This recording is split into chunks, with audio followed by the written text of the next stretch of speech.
BJP की पहली list में मेवाड़ से 6 के नाम। इन सीटों पर हारी थी पार्टी। जाने चेहरों और सीटों का सियासी गणित। बीजेपी ने अपनी पहली सूची में उदयपुर संभाग के वागड़ क्षेत्र के 5 और उदयपुर जिले की 1 सीट पर भी नामों की घोषणा की है। इन सीटों पर बीजेपी की पकड़ कमजोर मानी जाती है। राजस्थान में विधानसभा चुनाव का बिगुल बज गया है। निर्वाचन विभाग द्वारा राजस्थान में 23 नवंबर को चुनाव की घोषणा करते ही आचार संहिता लागू हो गई है। आचार संहिता के लागू होते ही भाजपा बीजेपी ने अपने प्रत्याशियों की पहली सूची जारी कर दी है। इस सूची में बीजेपी ने उदयपुर संभाग की 6 सीटों के उम्मीदवारों के नाम जारी किए हैं। इसमें 2 नए चेहरों को मौका दिया है। बाकी सीटों पर वरिष्ठों को आजमाया गया है। बीजेपी उदयपुर संभाग के वागड़ क्षेत्र की 5 और उदयपुर जिले की 1 सीट पर नामों की घोषणा की है।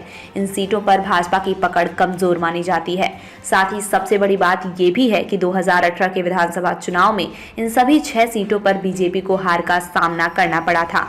84 और सागवाड़ा विधानसभा से बीटीपी के विधायक बने थे। वहीं डूंगरपुर बागी दौरा पर कांग्रेस और कुशलगढ़ सीट से निर्दलीय विधायक बना, जिसने कांग्रेस को समर्थन दिया। वहीं उदयपुर जिले की खेरवाड़ा विधानसभा, जहां कांग्रेस का विधायक है, बीजेपी की ओर से जो सूची जारी की गई है उसमें उदयपुर की खेरवाड़ा विधानसभा सीट से पार्टी के वरिष्ठ नेता नानालाल आहारी को यहां से एक बार फिर मौका दिया गया है। ऐसा इसलिए किया गया है क्योंकि 2003 से नानालाल आहारी यहीं से चुनाव लड़ रहे हैं। 84 सीट से सुशील कटारा को टिकट। नानालाल आहारी के सामने कांग्रेस के वरिष्ठ नेता डॉक्टर दयाराम परमार हैं। इस सीट पर राजस्थान की सरकार की तरह ही बदलाव होते हैं। यहाँ हुए 4 चुनाव में दोनों आमने सामने हुए, जिसमें 2-2 बार दोनों जीते। इसी तरह डूंगरपुर जिले की 84 विधानसभा सीट की बात की जाए तो यहाँ से बीजेपी ने सुशील कटारा को मैदान में उतारा है।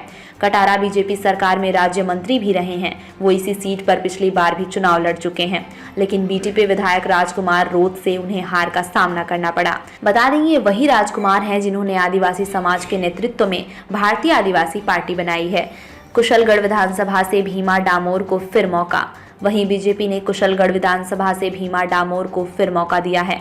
डामोर 2018 चुनाव ने भी इसी सीट से बीजेपी के प्रत्याशी थे। भीमा डामोर को 2018 के चुनाव में यहां निर्दलीय रमिला खड़िया से हार का सामना करना पड़ा था। रमिला खड़िया ने कांग्रेस को समर्थन दिया और सीएम अशोक गहलोत की करीबी भी मानी जाती है।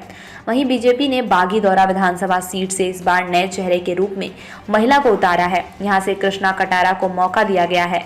यहाँ से पिछले 3 बार से लगातार महेंद्रजीत सिंह मालवीय जीतते आ रहे हैं। वे राज्य सरकार के इस कार्यकाल में मंत्री थे और अभी CWUC में सदस्य हैं।